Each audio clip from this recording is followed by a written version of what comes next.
तो आप सभी का अंतर्राष्ट्रीय कृष्ण भावनामृत संघ के संस्थापक आचार्य श्रीला प्रभुपाद और इस्कॉन गुड़ी की तरफ से स्वागत है आज के इस गौर पूर्णिमा उत्सव में। तो जब भी गौर कथा होती है तो एक सुंदर श्लोक से हम शुरू करते हैं, तो मैं गाऊंगा, आप भी मेरे पीछे दोहराइएगा। जय जय श्री चैतन्य जय नित्यानंद,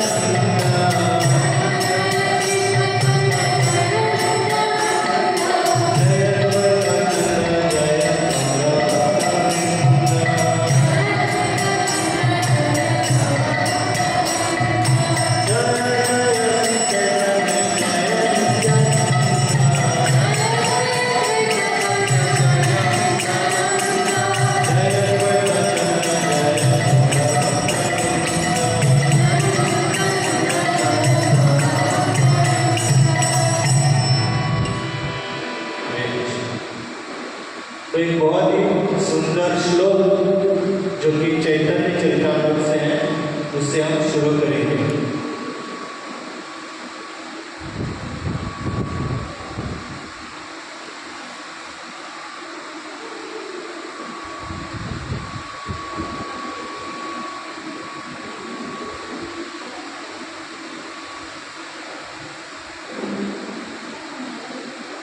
तो कोशिश कीजिए कि आप मेरे पीछे दोहरा सकते हैं। तो ये श्लोक है चैतन्य चरितामृत के आदि लीला से, आदि लीला का तीसरा अध्याय और 19वां श्लोक। युग धर्म प्रवर्तय, कोशिश कीजिए, युग धर्म प्रवर्तय नाम संकीर्तन चारि भाव भक्त दिया नाचामो भुवन। तो बहुत ही सुंदर श्लोक है जहाँ पर भगवान कहते हैं कि मैं युग धर्म नाम संकीर्तन का अर्थात पवित्र नाम के सामूहिक कीर्तन का प्रवर्तन स्वयं करूँगा। मैं संसार को प्रेम भक्ति के 4 रसों की अनुभूति कराकर प्रेम विभोर होकर नृत्य करने के लिए प्रवृत्त करूँगा। तो पहले अभी हम मंगलाचरण करते हैं, अपने गुरुजनों से प्रार्थना करते हैं, उसके बाद चर्चा को आगे बढ़ाते हैं। ओम ज्ञानतिमिरान्धस्य ज्ञानाञ्जनशलाकया चक्षुरुन्मीलितं येन तस्मै श्रीगुरवे नमः। श्रीचैतन्यमनोभीष्टं स्थापितं येन भूतले स्वयं रूपा कदा मह्यं ददाति स्वपदान्तिकं। वन्देऽहं श्रीगुरुं श्रीयुतापदकमलं श्रीगुरुं वैष्णवांश्च श्रीरूपं साग्रजातं सहगणं रघुनाथान्वितं तं सजीवं साद्वैतं सावधूतं परिजनसहितं कृष्णचैतन्यदेवं श्रीराधा कृष्णपादान्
सबको आती है लेकिन मुझे नहीं आती,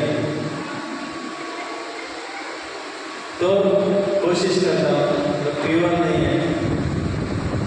तो इस श्लोक में आज जो हमने श्लोक पढ़ा है, उस श्लोक में भगवान कहते हैं कि युग धर्म प्रवर्तयु नाम संकीर्तन चारि भाव भक्ति दिया नाचान भगवान।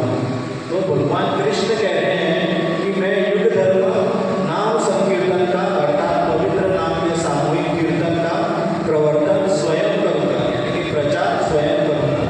मैं संसार को प्रेम भक्ति के चार रसों की अनुभूति कराकर प्रेम विभोर होकर नृत्य करने के लिए प्रवृत्त करूँगा। तो आप सभी ने देखा होगा कि जब भी हम कोई उत्सव मनाते हैं, बड़े बड़े हमारे कीर्तनिया जैसे हमारे गोलोकेश्वर प्रभु, मन्नू प्रभु जब कीर्तन करते हैं, मृदंग बजाते हैं, तब हम सभी नाचते हैं ना। तो ये किसकी बदौलत है? भगवान कृष्ण जो एक विशेष रूप लेकर आए, वो कह रहे हैं कि मैं सबको नचाऊंगा, इसलिए हम नाच रहे हैं। तो इसको जानने से पहले हम देखते हैं कि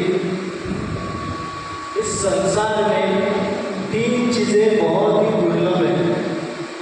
जब एक जीव, एक आत्मा इस भौतिक संसार में आता है तो तीन चीजें बहुत ही दुर्लभ है। कोई बता सकता है? कोई बता भी नहीं पाएगा, नहीं बता। तो एक सुंदर श्लोक है शास्त्रों में कहता है कि दुर्लभम त्रयमेव एतत् देवानुग्रह हेतुकम मनुष्यत्वम मुमुक्षुत्वम और महापुरुष संश्रय। तीन चीजें बहुत दुर्लभ है। दुर्लभम त्रयमे अर्थात तीन चीजें। और वो कैसे प्राप्त होती है? देवानुग्रह हेतुकम, मतलब ईश्वरीय कृपा से या किसी बड़े गुरु की कृपा से या भगवान की कृपा से ये तीन चीजें प्राप्त होती हैं जो बहुत ही दुर्लभ है। तो पहला है मनुष्यत्व, यानी कि मनुष्य का शरीर। ये जो मानव का शरीर है ये बहुत ही दुर्लभ है, आसानी से नहीं मिलता है। दूसरा है मुमुक्षुत्व। मुमुक्षुत्व अर्थात मनुष्य का शरीर प्राप्त करने के बाद इस शरीर को लेकर क्या करना चाहिए, इस शरीर का लक्ष्य क्या है, यानी कि आत्म साक्षात्कार करने की इच्छा, ये भी बहुत दुर्लभ है।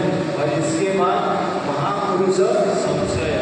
तो पहले मनुष्य शरीर मिला, उसके बाद इच्छा हुई आत्म साक्षात्कार करने की, यानी कि मैं कौन हूँ, मैं कहाँ से आया हूँ, कहाँ जाऊँगा, इसे कहते हैं आत्म साक्षात्कार। तो ये पाने के बाद तीसरी चीज है वो गुरु के चरणों में स्थान। ये तीन चीजें बहुत ही दुर्लभ है। लेकिन आज आप सभी यहाँ पर इकट्ठे हुए हैं तो आपको, आपके पास ये दो चीजें हैं। पहली चीज कौन सी? मनुष्य का शरीर है कि नहीं है? हम मनुष्य हैं, मनुष्य जैसे कार्य कर रहे हैं, हमें अपने आप को पता होगा कि हम क्या कर रहे हैं। तो एक तो हमारे पास है। दूसरी चीज है आत्म साक्षात्कार करने की इच्छा, वो भी है इसलिए आप सत्संग में आए हैं। तीसरी चीज है गुरु के चरणों में स्नान।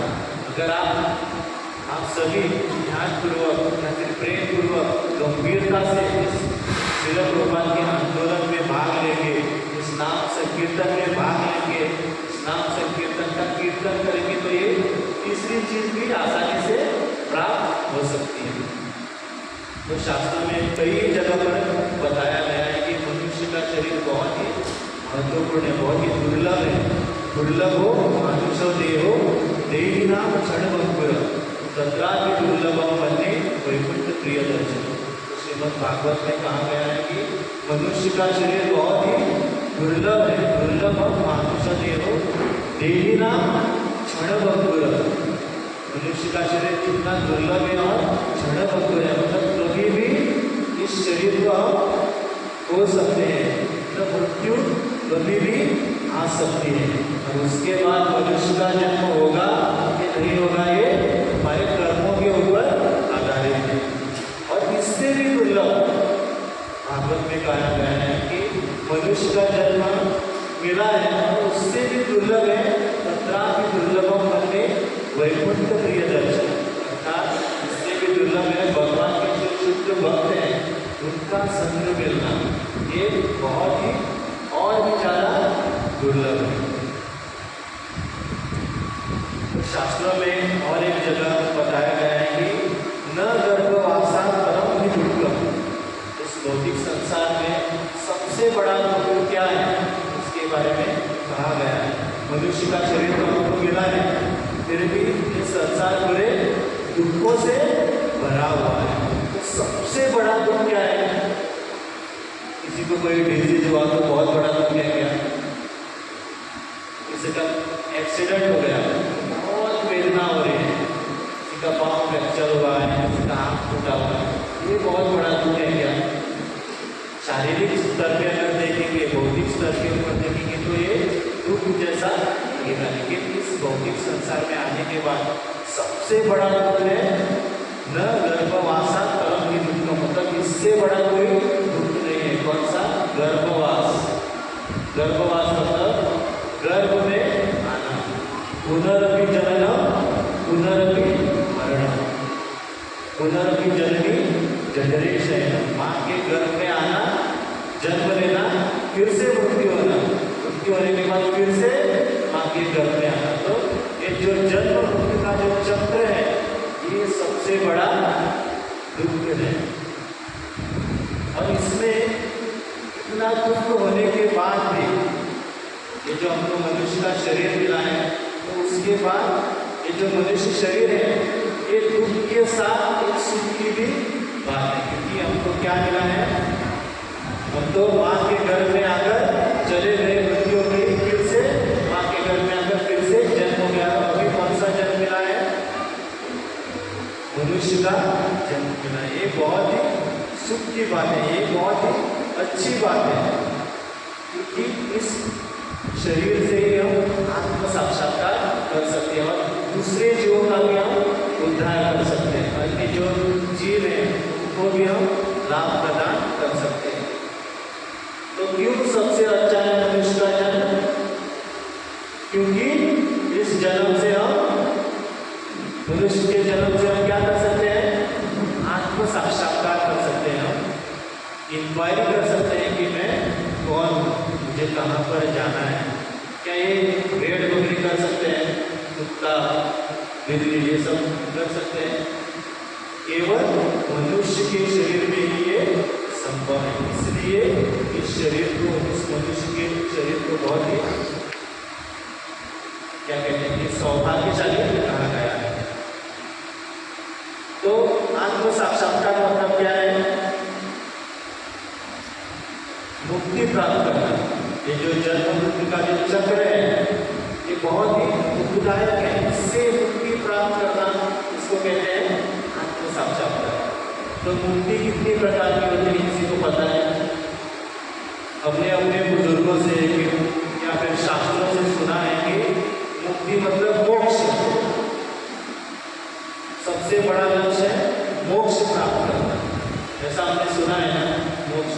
हमारे बुजुर्ग हमेशा कहते हैं कि हमको अंत में क्या चाहिए? मोक्ष चाहिए। मोक्ष यानी कि मृत्यु, यानी कि मुक्ति। ये जो बहुत सागर है इसमें हम जन्म मृत्यु का चक्कर काट रहे हैं, इससे मुक्ति चाहिए। आप सभी को चाहिए कि नहीं चाहिए? चाहिए। किस किस को नहीं चाहिए? आपको सबसे पहले आपको चाहिए। तो मुक्ति 5 प्रकार की होती है। एक है सालोक्य, दूसरी है सारूप्य, तीसरी है सामीप्य, चौथी है साष्टी और पांचवी है सायुज्य। सालोक्य मतलब ऐसी मुक्ति जो मुक्ति प्राप्त करने के बाद आप भगवान जिस लोक में रह रहे हैं, सालोक्य मतलब जिस लोक में भगवान रह रहे हैं वहीं पर भी आप भी रहते हैं। मतलब जैसा भगवान का घर है वैसा ही आपको भी वैसा ही आलीशान कमरा दिया जाएगा। आप इस बहुत सालों से मुक्त होकर सालोक्य मुक्ति प्राप्त कर सकते हैं। दूसरी है सारूप्य। रूप मतलब क्या है? चेहरा, रूप। तो सारूप्य मतलब भगवान जैसे दिखते हैं ना, जैसे इधर है, दिखता है गौरचंद्र है, निमाई दिखता है, फिर भगवान कृष्ण है। तो भगवान कृष्ण के जैसे ही आप बिल्कुल वैसे ही दिखेंगे, तो भगवान विष्णु के जैसे वैकुंठ में जाओगे तो सारोग्य मुक्ति प्राप्त करेंगे, तो भगवान विष्णु के जैसे ही हम दिखेंगे। सेम आप बोलते हैं ना डुप्लीकेट इसका जुड़वा भाई, तो देखकर भी अरे ये तो विष्णु है, सेम बिल्कुल विष्णु के जैसे हम दिखेंगे, उसको बोलते हैं सारोग्य मुक्ति। और एक सामिप्य, सामिप्य यानी कि नजदीक रहना, तो ऐसी मुक्ति जिससे हम भगवान के बहुत निकट रहते हैं। तो भगवान जो भी करते हैं हमें सब पता होता है, भगवान के साथ रहते हैं, इसे बोलते हैं सामिप्य। और चौथी राष्ट्रीय, तो ये अगर इसका अर्थ बताएंगे तो सब बोलेंगे मुझे भी ये चाहिए।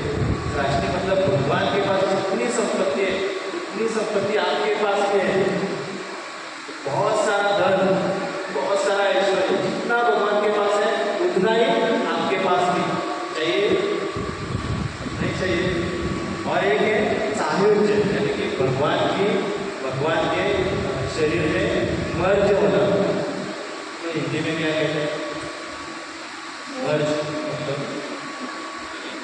विलीन, भगवान के शरीर में या फिर भगवान के तेज में, ब्रह्म तेज में विलीन होना, इसे सायुज्य मुक्ति कहते हैं। तो ज़्यादातर भक्त इस मुक्ति को नहीं चाहते, कोई भी शुद्ध भक्त 5 प्रकार की मुक्ति को नहीं चाहता है, क्योंकि ये जो मनुष्य का जन्म है, मनुष्य का जो शरीर है, इन 5 मुक्ति से भी बढ़कर कुछ प्राप्त कर सकता है। आप देखिए इससे भी बढ़कर और क्या है, ये जो शरीर हमको मिला है, इससे हम इस 5 प्रकार की मुक्ति से भी और भी कुछ श्रेष्ठ पा सकते हैं। श्रीमद् भागवत में लिखा है, सवय पुंसा परो धर्मो यतो भक्तिर अदोक्षजे अहृति अप्रतिहता ययात्मा सुप्रसिद्धि। तो भागवत कह रहा है कि सवय पुंसा यानी कि अखिल जो ब्रह्मांड में जो भी जीव है उनका सबसे श्रेष्ठ धर्म है सवय पुंसा परो धर्मो यतो भक्तिर अदोक्षजे। अदोक्षज यानी कि भगवान कृष्ण का एक नाम, उनके प्रति हृदय में भक्ति प्राप्त करना ये सबसे बड़ा लक्ष्य है। और वो भक्ति कैसी होनी चाहिए, अहेतुकी अप्रतिहता ययात्मा सुप्रसिद्धि, यानी कि इसमें कोई हेतु नहीं होना चाहिए। मैं आपकी भक्ति कर रहा हूँ, उसके बदले में मुझे गाड़ी दीजिए, बंगला दीजिए, मुझे अच्छा पति दीजिए, अच्छी बीवी दीजिए, मुझे 5 बीवियाँ चाहिए, मुझे 100 बच्चे चाहिए, ये हेतु हो गया, अहेतु की भक्ति करती है। और ऐसी भक्ति जो कभी नाश नहीं होनी चाहिए, अहेतु की अप्रतिहता, यानी कि जीवन में कोई दुख आया तो क्या भगवान आप नए भी आते हैं, मुझे ही लिए दुख क्यों, दुख आने के बाद भक्ति नीचे नहीं जानी चाहिए। और ययात्मा सुप्रसिद्धि, और जो भक्ति करने से आत्मा हमेशा प्रसन्न रहता है, ऐसी शुद्ध भक्ति हम इस मनुष्य के शरीर के द्वारा प्राप्त कर सकते हैं। तो ऐसी शुद्ध भक्ति कहाँ पर है, किसी को पता है ऐसे शुद्ध भक्त कौन है भगवान कृष्ण के, कौन है? माता जी कहते कि मैं तो कुछ भी नहीं, कौन है किसी को पता है भगवान कृष्ण, किसी भक्त का नाम बताइए। आप सभी भक्त हैं, आप सभी भी भक्त हैं, लेकिन शुद्ध भक्त श्रेष्ठ भक्त कौन है भगवान कृष्ण के? वृंदावन का नाम सुना है, तो वृंदावन में जो निवासी हैं, वृंदावन के निवासी, जब भगवान कृष्ण इस धरातल पर थे, तब गोपियां भगवान के गोप सखा बहुत ही श्रेष्ठतम भक्त हैं, इनके जैसे भक्त और कोई भी नहीं है। तो ब्रजवासी जो है सबसे बड़े भक्त हैं, उनके जैसा कोई भी नहीं है। हम जब आध्यात्मिक जीवन में प्रवेश करते हैं तो हम साधना करते हैं, प्रगति करने के लिए साधना अर्थात जप करते हैं,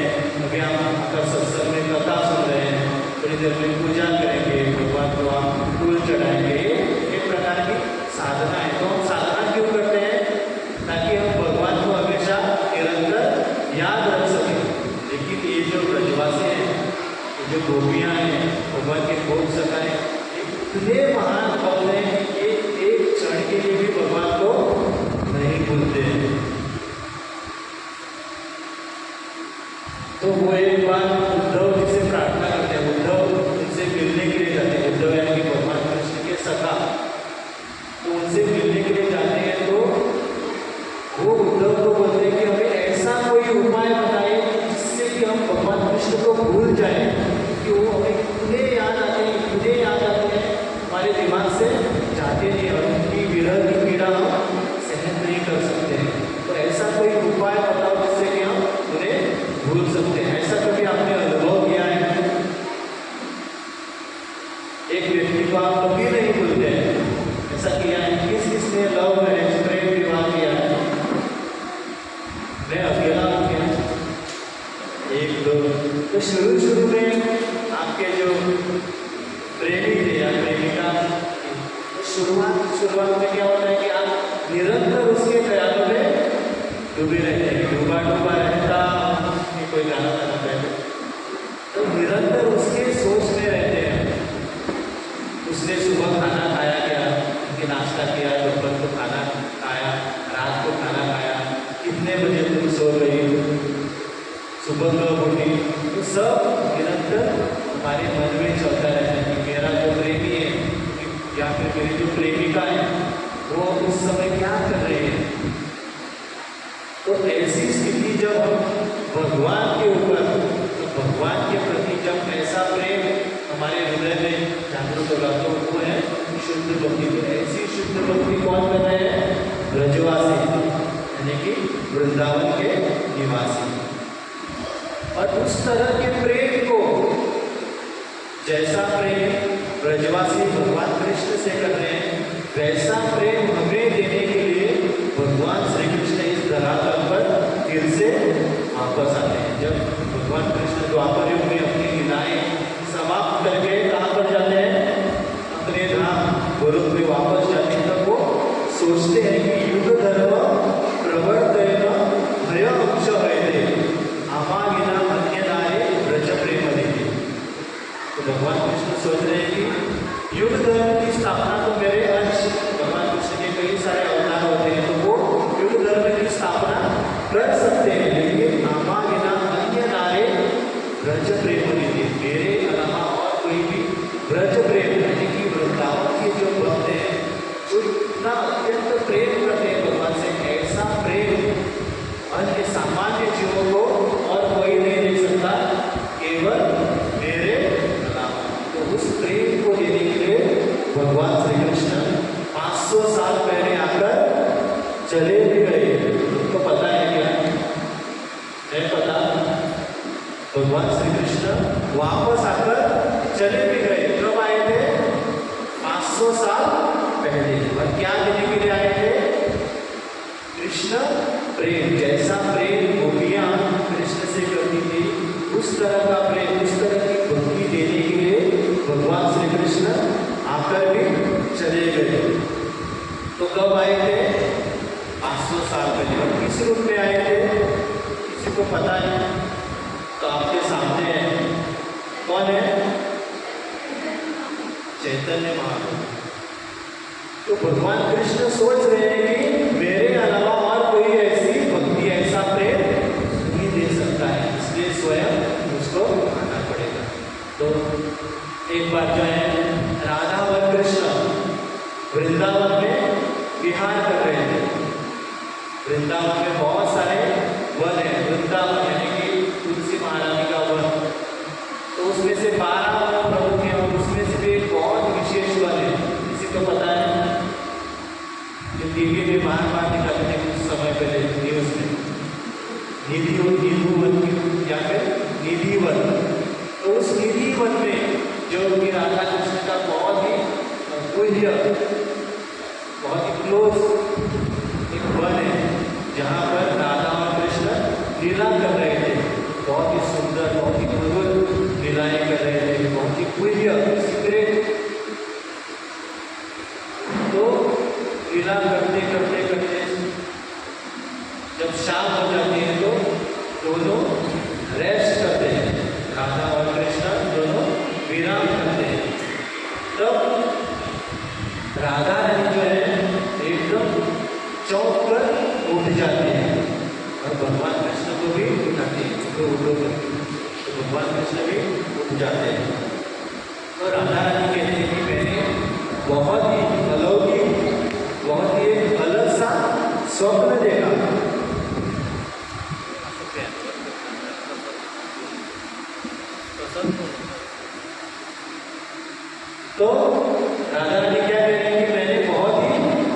एक विचित्र सा एक अलौकिक स्वप्न देखा। आप देखते हैं कभी स्वप्न? अच्छा स्वप्न आता है हम सभी को? नहीं आता है? आपको आना चाहिए। नहीं आता है अच्छा स्वप्न? तो आप अगर भगवान की भक्ति करेंगे, भगवान का नाम लेंगे, करेंगे, कंठी धारण करेंगे, तो आपको अच्छे स्वप्न आना शुरू हो जाएगा। तो राधा रानी कह रहे हैं कि मैंने एक अलौकिक स्वप्न देखा और मैंने स्वप्न में कुछ भक्त देखे, गुड़ी के भक्त। तो स्वप्न में मैंने कुछ भक्तों को देखा और वो कुछ अलग से ही थे। वृंदावन में जैसे भक्त हैं वैसे नहीं थे। फिर मैंने नदी देखी। वो नदी तो हमारे कालिंदी यमुना जैसी थी, लेकिन वो यमुना नहीं थी, वो कोई अलग ही नदी थी। और वो जो भक्त थे, आपके तो सभी भक्त ब्रजवासी हैं, लेकिन वो ब्रजवासी जैसे नहीं दिख रहे थे, कुछ अलग ही दिख रहे थे। और वो सभी भक्त एक अलग से शैली में, एक विशेष शैली में कीर्तन कर रहे थे। ऐसा कीर्तन वृंदावन में मैंने पहले कभी नहीं देखा। राधा रानी ये सब किसको बता रहे हैं? भगवान कृष्ण को बता रहे हैं। तो राधा रानी कह रहे हैं कि अचानक इन भक्तों के बीच में एक बहुत ही लंबे व्यक्ति आ गए, बहुत ही लंबे कद वाले, इतने लंबे कि किधर से भी दिखाई दे सकते हैं, बाहर से, दूर से, किधर से भी दिख सकते हैं। तो लंबे व्यक्ति दूर से भी दिखते हैं ना। तो बहुत ही लंबे व्यक्ति एकदम से आ गए। तो आपने गाना सुना होगा हमारा, भजन है, अर्थात एक श्लोक है वो चैतन्य भागवत का, आ जानो लंबित भुजो कनकावदातो संकीर्तने के पितरे कमलायताक्षो विश्वम्भरो द्विजवरो युगधर्मपालो वंदे जगत्प्रियकरो करुणावतारो। इसके बारे में कहा गया है, तो यही है सामने हमारे करुणावतार। आजानो लंबी तो भुजो, कि इतनी लंबी भुजाएं खड़े रहने के बाद इसको क्या बोलते हैं? नीस को हिंदी में क्या बोलते हैं? घुटनों तक पहुँचते हैं। आप अगर खड़े हो जाएंगे तो आपके हाथ घुटनों तक पहुँचते हैं, उनके हाथ घुटनों तक पहुँचते हैं। आजानो लंबी तो भुजाओ कनकावदातो, यानी उनका जो अंग है वो सोने की तरफ, निकले सोने की तरफ चमक रहा है।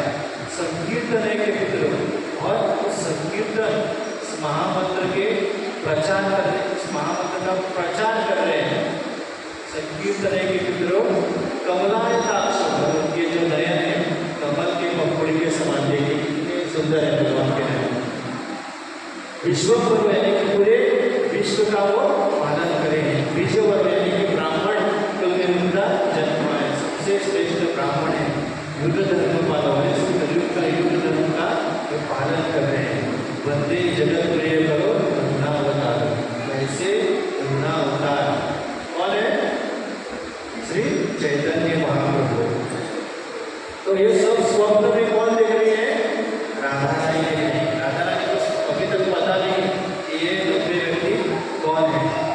तो राधा रानी कह रहे हैं कि मैंने ध्यान से देखा तो मुझे लगा कि वो व्यक्ति आप ही है। पर राधा रानी कह रही है लेकिन ये ऐसे कैसे हो सकता है कि किसी दूसरे पुरुष में, किसी अन्य पुरुष में आपकी छवि मुझे कैसे दिखाई दे सकती है?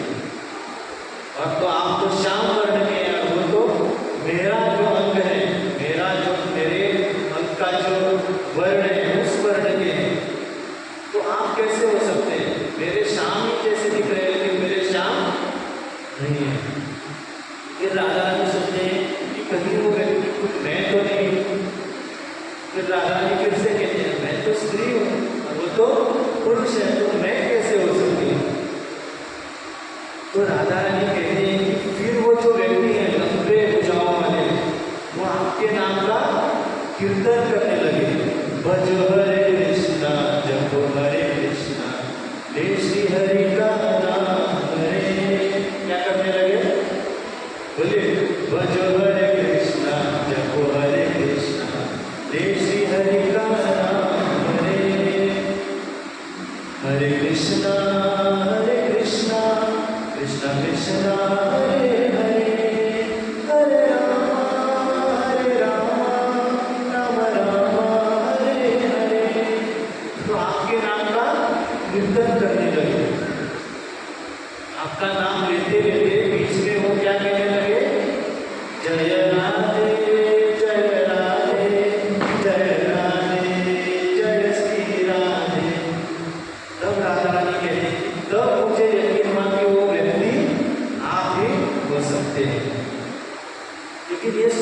क्या है, ऐसे राधा रानी भगवान कृष्ण को पूछती है। तब भगवान कृष्ण अपनी जेब से ऐसा हाथ डाल के मोबाइल में कौस्तुभ मणि निकालते हैं और राधा जी को कहते हैं कि इस कौस्तुभ मणि में आप देखो। तो राधा रानी को फिर से वही शब्द उस कौस्तुभ मणि में दिखाई देता है। तो भगवान कृष्ण कहते हैं कि वो व्यक्ति और कोई नहीं है, स्वयं मैं हूं। फिर कृष्ण कहते हैं कि नहीं नहीं, वो व्यक्ति मैं नहीं, वो व्यक्ति आप हैं। फिर से कृष्ण कहते हैं नहीं नहीं, वो आप नहीं है, वो आप और मैं दोनों हैं। श्री कृष्ण चैतन्य नाई राधा कृष्ण अन्य। भगवान श्री कृष्ण, भगवान श्री चैतन्य महाप्रभु कौन है? राधा और कृष्ण के मिश्रित अवतार हैं। राधा भाव योगी सुविदितम नवमी कृष्ण स्वरूप। राधा रानी का भाव, राधा रानी का मूड और राधा रानी की अंग कांति लेकर स्वयं कृष्ण श्री चैतन्य महाप्रभु बनकर इस धरातल पर प्रकट हो गए। कब? 2005 में, 500 साल पहले। तो उस दिन को कहते हैं गौर पूर्णिमा। क्या कहते हैं? गौर पूर्णिमा। तो फाल्गुन महीने की पूर्णिमा के दिन भगवान श्री कृष्ण, राधा और कृष्ण दोनों एक हो गए और इस धरातल पर श्री चैतन्य महाप्रभु बनकर प्रकट हो गए। तो भगवान के इस अवतार को छंद अवतार भी कहा जाता है। क्या कहा जाता है? छंद अवतार, यानी कि गुह्य अवतार।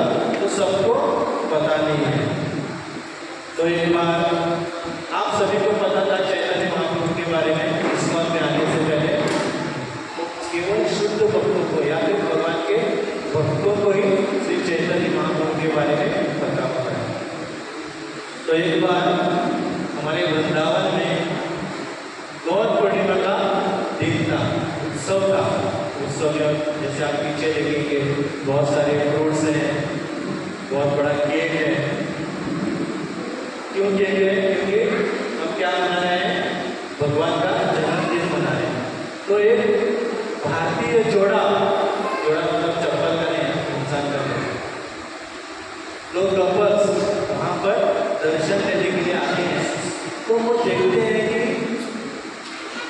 दो व्यक्ति खड़े हैं ऐसे हाथ ऊपर करके और उनके सामने बहुत सारे व्यंजन रखे हैं, केक रखा है। तो उसकी बीवी उससे प्रश्न करती है अपनी पत्नी से, ये दोनों कौन है? तो वो ऐसे सिर गुजारते हुए कहता है राधा और कृष्ण होंगे। तो राधा और कृष्ण कैसे हो सकते हैं? दोनों तो पुरुष है, फिर उनके सामने केक क्यों रखा है? अगर राधा कृष्ण होते तो केक कब रखते? जन्माष्टमी के दिन। आज तो जन्माष्टमी भी नहीं है। तो ज़्यादातर जो हस्बैंड होते हैं या फिर कोई प्रेमी या बॉयफ्रेंड, वो कभी नहीं बोलते कि मुझे पता नहीं, तो शर्म आती है, पता नहीं कभी। तो कुछ भी बोलते हैं, तो बोलते हैं कि राधा कृष्ण ही होंगे। तो बगल में वो देखते हैं कि फॉरेनर, विदेशी जोड़ा वहाँ पर। तो वो इंक्वायरी करते हैं उनके पास जाके, पूछते हैं कि आज क्या है? मतलब भैया यहाँ पर देखिए कैसे सुंदर सजावट की है। तो कोई बाहर से आए तो पूछेगा ना कि क्या है? कोई भी पूछ सकता है कि ये दोनों कौन है। तो वैसे वो पूछते कि आज क्या है? तो वो फॉरेनर जो भक्त रहता है वो कहता है कि आज गौर पूर्णिमा है, टुडे इज गौर पूर्णिमा। तो वो भारतीय व्यक्ति पूछते हैं कि what is Gaur Purnima? You don't know Gaur Purnima? कि वो विदेशी व्यक्ति बोलते हैं चैतन्य महाप्रभु टुक बर्थ इन मायापुर करके बोलता है। तो वो फिर से पूछता है मायापुर, वेयर इज मायापुर? तो वो बोलता है कि वेस्ट बंगाल में एक जगह है, यहाँ पर एक स्थान है मायापुर। तो फिर वो हंसने लगता है, वेस्ट बंगाल का, मैं तो एमपी का, मुझे कैसे पता होगा? तो वो फाइनल वक्त बोलता है I am from Moscow, Russia. उसको पता है, लेकिन हमारे भारतीय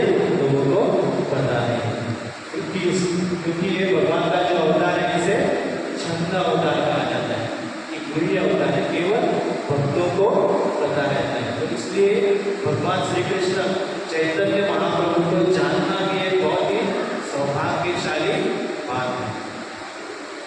और वो क्या देने के लिए आए अभी चैतन्य महाप्रभु?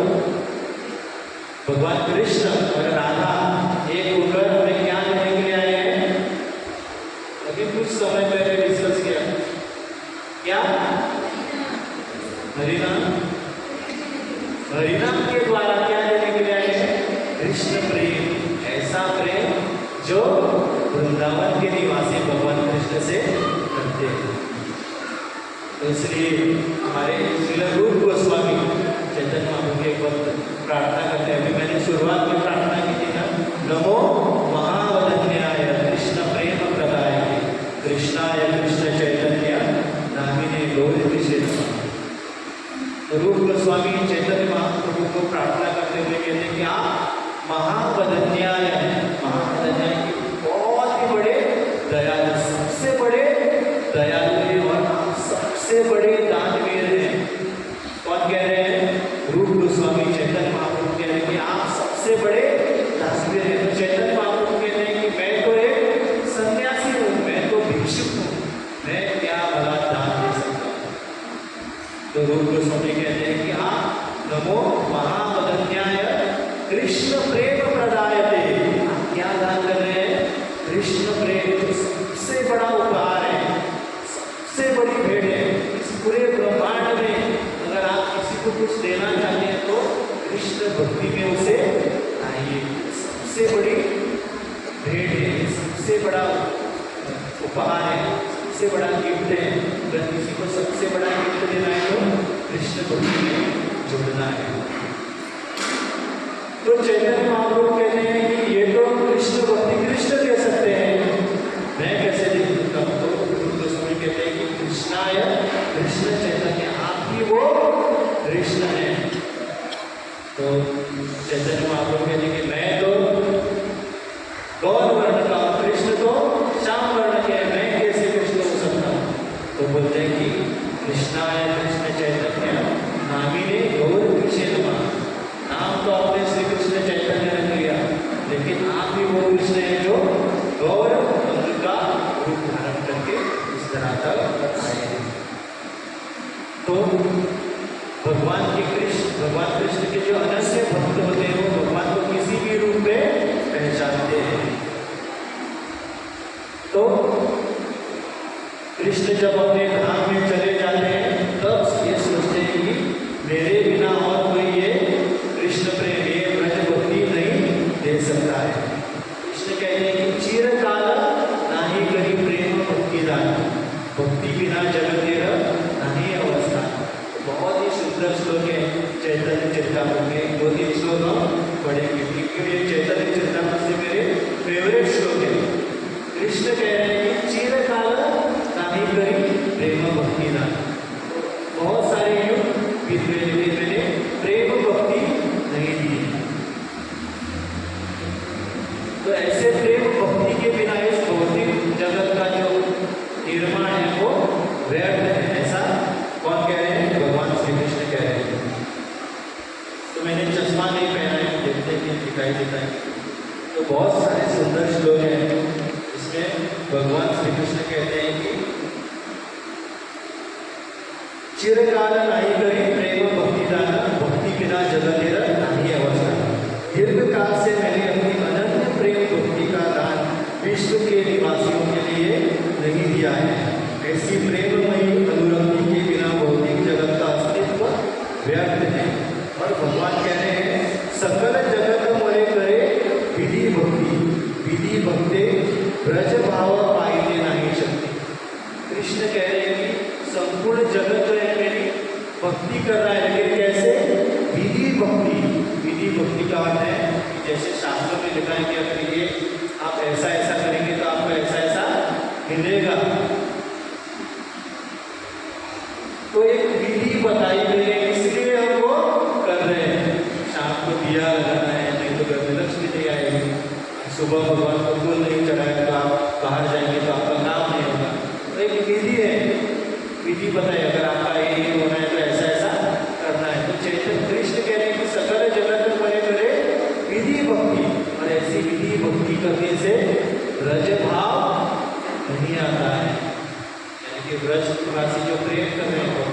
कृष्ण से, वो जैसी भक्ति कर रहे हैं वैसी भक्ति इस विधि से नहीं प्राप्त होती है।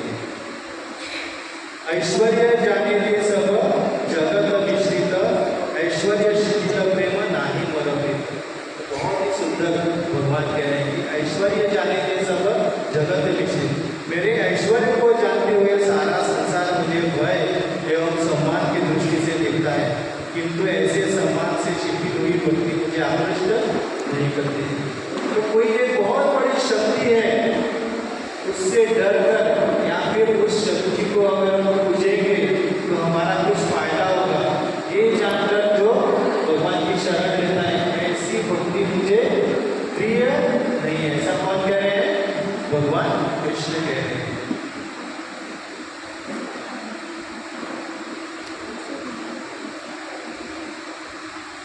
इसलिए भगवान कृष्ण कह रहे हैं कि आपण करीन भक्त भाव अंगीकारे, आपण आचार्य भक्ति शिखाई सबाए। इसलिए मैं स्वयं इस धरातल पर आऊंगा और भक्ति स्वीकार करूंगा। मैं स्वयं भक्ति का आचरण करके दूसरों को सिखाऊंगा कि श्रेष्ठ भक्ति क्या है। तो बहुत ही डीप टॉपिक है जिसमें भगवान कृष्ण या फिर चैतन्य महाप्रभु बताते हैं कि वो क्यों इस धरातल पर आए। तो इसके दो कारण हैं, एक आंतरिक कारण और एक बाह्य कारण। तो इसके ऊपर हम नहीं जाएंगे। तो चैतन्य महाप्रभु हमें सबसे बड़ी भेंट कृष्ण प्रेम बांटने के लिए आए हैं। तो इसे हमें कैसे देना है? जब कोई कृपा बांट रहा है तो उसे लेने के लिए भी कोई योग्यता होनी चाहिए। अभी आप यहाँ पर आए हैं, भगवान की कथा सुन रहे हैं, भगवान के कीर्तन में भाग ले रहे हैं, तो कृपा मिल रही है। लेकिन कृपा प्राप्त करने के लिए आपके पास तो हृदय है, तब थोड़ी उत्सुकता है, इसलिए यहाँ पर आप कथा सुनने के लिए, सत्संग में, भगवान की इस उत्सव में भाग लेने के लिए आए हैं। तो चैतन्य महाप्रभु एक कृपा बांटने के लिए आ रहे हैं। तो इसके लिए कोई क्वालिफिकेशन चाहिए क्या? किसी को अगर कहीं पर एडमिशन लेना है, फर्स्ट ईयर में एडमिशन लेना है, तो 10th पास किया तो हो जाएगा? क्या करना पड़ेगा? डॉक्टर बनना है तो किसका एग्जाम देना है? किसका? नीट या जेईई? इंजीनियर बनना है तो जेईई मेंस पास करना है, तो कोई क्वालिफिकेशन चाहिए।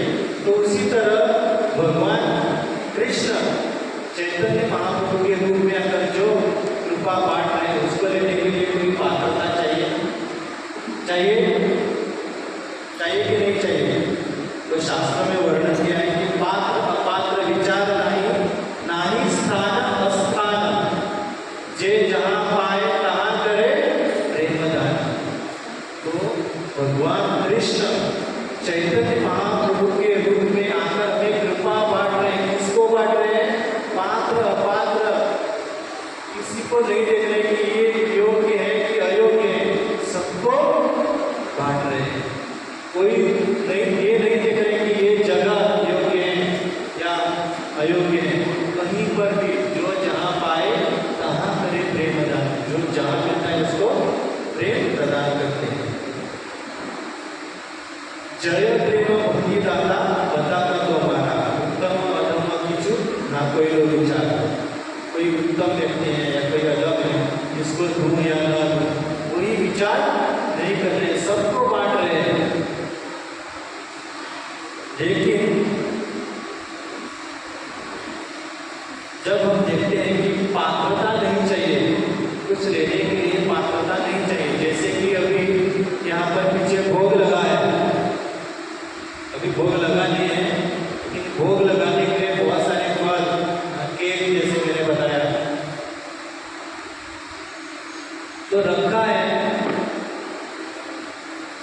अगर इसको अगर आप पाना चाहते हैं तो इसमें कोई पात्रता है? कोई लंबा है, कोई नाटा है, कोई गोरा है, किसी का थोड़ा सावला है, उसको नहीं मिलेगा, ऐसा है कि सबको मिलेगा? तो कोई पात्रता नहीं चाहिए। उसी तरह भगवान कृष्ण जो चैतन्य महाप्रभु के रूप में है, उनकी कृपा प्राप्त करने के लिए कोई पात्रता नहीं चाहिए, लेकिन ये प्रसाद लेके जाने के लिए आपको पात्र चाहिए। पात्रता तो नहीं चाहिए, लेकिन पात्र चाहिए ना, चाहिए।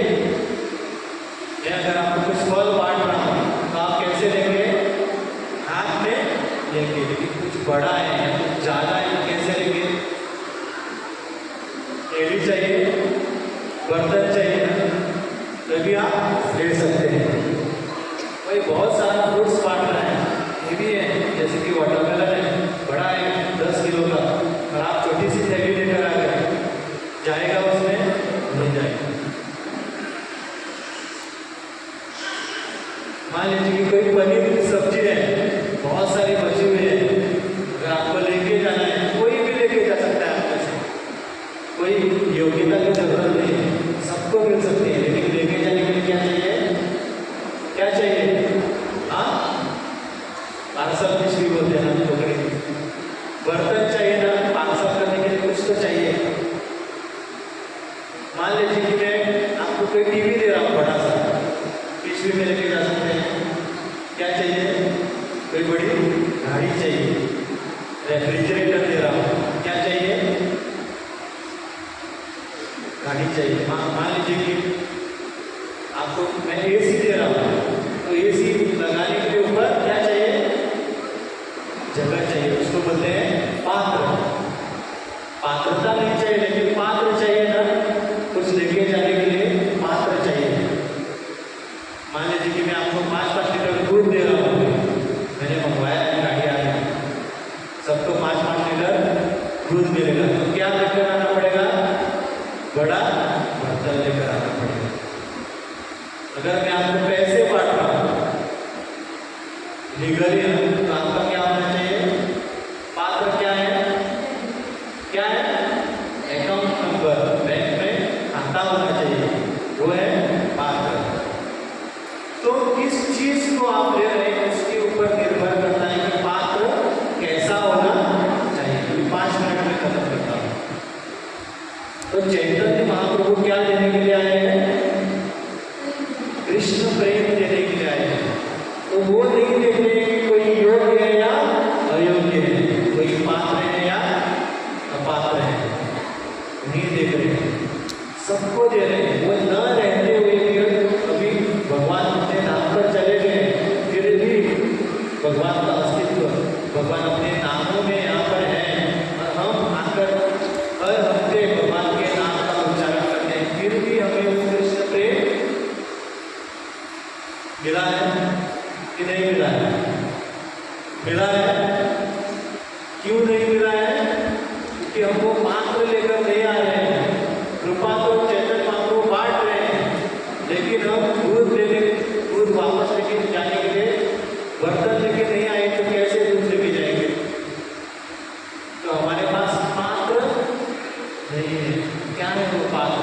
तो इसके लिए हमें देखना पड़ेगा कि चैतन्य महाप्रभु की जो कृपा है, इसकी तुलना शास्त्रों में किससे की गई। तो आप सभी को एक प्रश्न पूछता हूँ, यहाँ पर किस किसने गाय का दूध दिया है?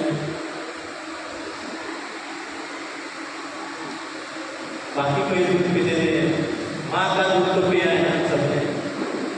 किस किसने शेरनी का दूध पिया है? शेरनी का दूध किसने पिया है? जो शास्त्रों में वर्णन है कि चैतन्य महाप्रभु की कृपा जो है वो शेरनी के दूध के समान है। तो शेरनी का दूध जो है ना, अगर आप पिएंगे तो पूरे हृदय में छेद होकर बाहर आ जाएगा, मर भी सकते हैं। तो शेरनी का दूध अगर आप स्टील के जार में डालोगे तो स्टील के जार में भी छेद हो जाएगा। शेरनी के दूध को रखने के लिए केवल सोने का पात्र चाहिए। कैसा? सोने का पात्र, तभी वो दूध रह सकता है।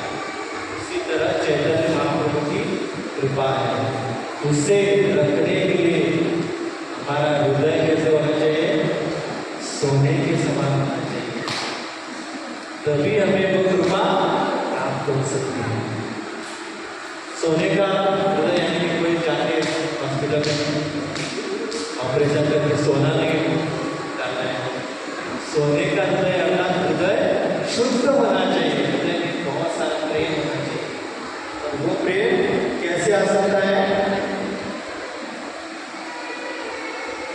उस हृदय को सोने जैसा बनाने के लिए, उस हृदय को शुद्ध बनाने के लिए भी चैतन्य महाप्रभु हमारे लिए एक विशेष भेंट लेकर गए हैं।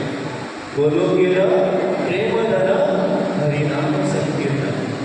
इस हरिनाम संकीर्तन को बांटने के लिए चैतन्य महाप्रभु आए, क्योंकि इसके माध्यम के द्वारा ही हम शुद्ध भक्ति या फिर जो ब्रजवासियों का जो प्रेम है उसे हम प्राप्त कर सकते हैं। हमारा हृदय सोने का कब बनेगा? जब हम इस कलयुग के युद्ध धर्म को अपनाएंगे। क्या है कलयुग का युद्ध धर्म? हरिनाम संकीर्तन। इस संकीर्तन को जब हम अपनाएंगे, इस संकीर्तन में जब हम भाग लेंगे, इस संकीर्तन में जब हम अपने आप को इस तरह से ना इसमें डीप जाएंगे, तब जाके हृदय जो है सोने के समान बनेगा और तब जाके श्री चैतन्य महाप्रभु की कृपा में प्राप्त होगी। तो क्या है ये संकीर्तन? हरे कृष्णा कृष्णा कृष्णा हरे हरे, हरे राम राम राम। इस महामंत्र का उच्चारण, इस महामंत्र का उच्चारण बाहर जाकर सभी लोगों के सामने जब हम जोर जोर से कीर्तन करते हुए गाते हुए जाते हैं तो उसको बोलते हैं संकीर्तन। ये कलयुग का युग धर्म है। इसके माध्यम से ही वो जो व्रज प्रेम है वो हम प्राप्त कर सकते हैं। अगर श्री चैतन्य महाप्रभु की कृपा अगर हमें चाहिए तो ये मात्र हमें रखना है, इस पात्र को हमें बनाना है। कैसे बनाएंगे? इस कीर्तन में भाग लेकर, इस संकीर्तन आंदोलन में जब हम भाग लेंगे, प्रेम पूर्वक अगर गाने का प्रयास करेंगे, प्रेम पूर्वक जब इस हरे कृष्ण महामंत्र का हरे कृष्णा कृष्णा कृष्णा हरे हरे, हरे राम राम राम हरे, इस कीर्तन का जब हम इस कीर्तन को जब हम गाएंगे, इस महामंत्र का जब हम करेंगे तो धीरे धीरे हमारा जो अभी कैसा है हृदय मिट्टी का है, कैसा है?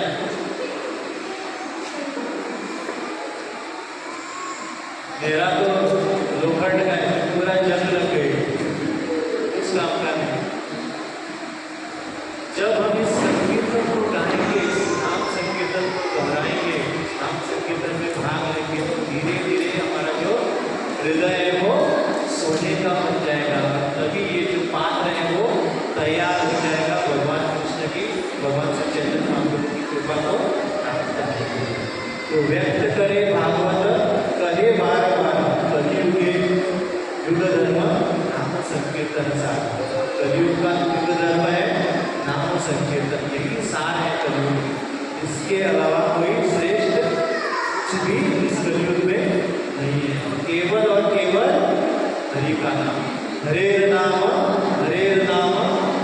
नामेव केवलम कलौ नस्तेव नस्तेव नस्तेव गतिर्।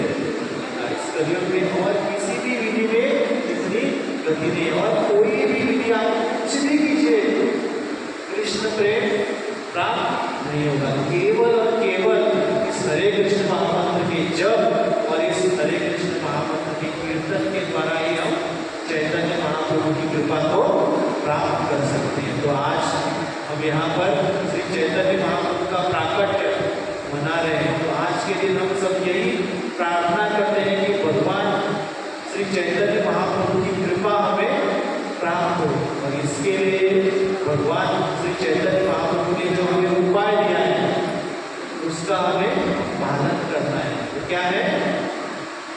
भगवान के नाम का जप और भगवान के नामों का कीर्तन। तो आइए आज के दिन सभी प्रार्थना करते हैं कि हम तीव्र भावना से अत्यंत प्रेम पूर्वक हमेशा निरंतर भगवान का नाम ले सके, भगवान के नाम में हमें रुचि आए, भगवान के इस कीर्तन में हमें रुचि आए, भगवान के इस कीर्तन में भाग लेने का बार बार अवसर हमें प्राप्त हो, यही प्रार्थना करते हुए आज के इस कथा को मैं विराम देता हूँ। आप सभी का बहुत बहुत धन्यवाद। हरे कृष्ण।